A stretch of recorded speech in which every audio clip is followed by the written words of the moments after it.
for FHA loans. That's no joke. It's Friday, April 1st, 2022. I'm Kimberly Barton of Kinetic Realty, your local market expert with this week's Annapolis Real Estate Report. Annapolis has 74 homes for sale right now, still below average, but days on the market have moved up.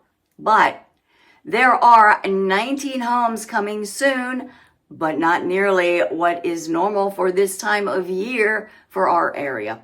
19 homes are temporarily off the market. 19 homes went under contract this past week. 26 moved to pending. 31 went to settlement, with the highest sale in Murray Hill for $1,475,000. Renting continues to challenge tenants on finding a home of choice.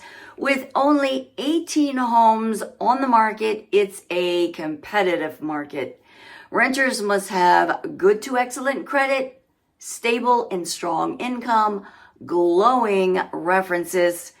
Be prepared to move quickly. No waiting for a month or so to take occupancy. And in many cases, be prepared to compete by raising the rental rate over asking. Those with pets may find that they are passed over in favor of those without, even if the listing states pets considered. If you want to rent and aren't quite ready to buy, give me a call because I have a few options that may help you.